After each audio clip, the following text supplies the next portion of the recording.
Arcadian Vanguard presents The Wrestling News in your daily wrestling newscast for Saturday, April 12th, 2025. Good morning, I'm Mike Sempervive.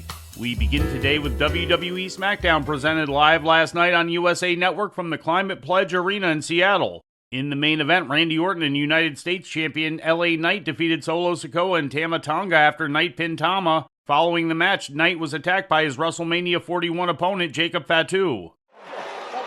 The United States champion, who just picked up his belt to celebrate a hard-earned tag team win. A mighty moonsault delivered. Well, nobody is coming to save the megastar because Randy Orton, his tag partner this evening, is otherwise engaged in a vicious brawl with Solo Sikoa. Picks up the belt, throws it down. He wants more. Again! With the jump-up moonsault.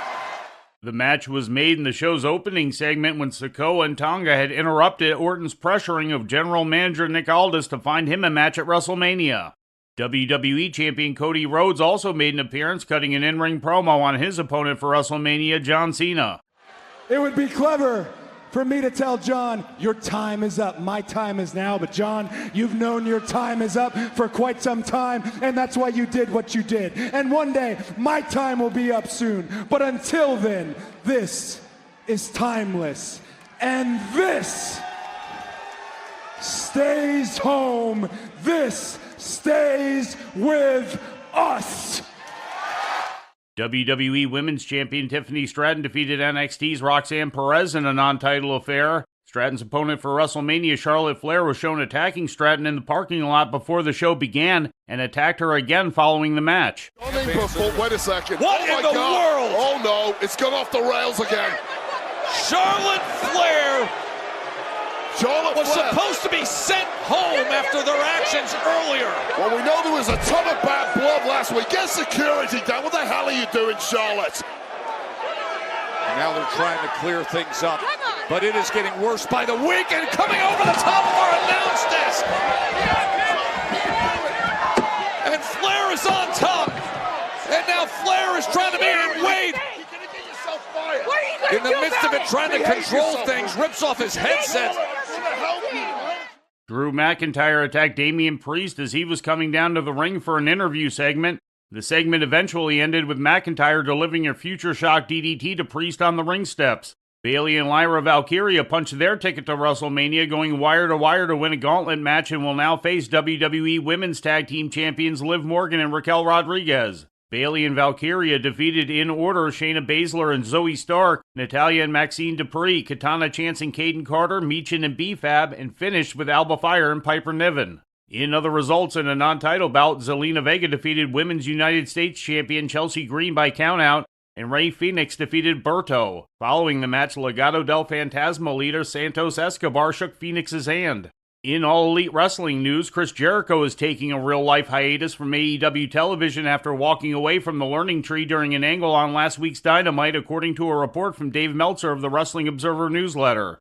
Jericho is reportedly going on tour with his rock band Fozzy, but this would not prevent him from appearing in AEW as he has Wednesdays off during the tour for that purpose. Rather, Meltzer has reported that Jericho felt the time was right to take a break from AEW, and there is no current plan as far as when he would be making his return. Turning to Japan, New Japan Pro Wrestling was in Chicago on Friday night running their Windy City Riot pay-per-view inside Wintrust Arena. The main event of the show saw Hiroshi Tanahashi wrestle his last advertised match in the United States and falling to never openweight champion Konosuke Takeshita. The benchmark for Japanese wrestlers in the late 2000s and throughout the 2010s, Tanahashi announced he would be retiring from in-ring competition following next January's Tokyo Dome show. Prior to the finale, Hiroki Goto made the fourth successful defense of the IWGP World Heavyweight title, defeating Shota Umino. In the only title change of the night, it took sudden death overtime for Tomohiro Ishii to defeat Gabe Kidd 2-1 in a 30-minute Iron Man match and win the New Japan Strong Openweight title. Azumi and Mina Shirakawa fought to a double countout in a match that was to determine who would face Strong Women's Champion Mercedes Moné. Due to the result, Moné will now face both women in a triple threat at AEW Resurgence on May 9th. In other results, Jarrell Nelson and Royce Isaacs retained the Strong Tag Team title over Kevin Knight and Kushida. Zack Sabre Jr. defeated David Finlay. Tetsuya Naito and Titan stopped El Phantasmo and Rocky Romero, and TJP defeated Filthy Tom Lawler. The tournament to determine a new GHC national champion came to an end yesterday in the main event of Pro Wrestling Noah's Sunny Voyage event in Niigata as Galeno defeated Tetsuya Endo. The title had been vacant for 40 days ever since GHC heavyweight champion Ozawa relinquished it immediately after winning it from Manabu Soya on March 2nd in Tokyo. And before we leave you today, we'd like to remind you that however you consume your content, you can find the wrestling news 24 hours a day and 7 days a week across social media. On Twitter, follow us at Wrestling News AV. Our Facebook page is also Wrestling News AV. The Wrestling News can also be found on the Arcadian Vanguard YouTube page. And for those who utilize Amazon Echo devices, just tell Alexa to play the Wrestling News podcast. And remember to make sure you add podcast at the end. Once again, for daily updates, breaking news, and more, follow the Wrestling News across social media. And that's the news for today. If anything happens, we will be here to tell you about it. No clickbait, no paywall, just the Wrestling News. The Wrestling News is a division of Arcadian Vanguard, and the Wrestling Newscast is a production of the Arcadian Vanguard Podcast Network.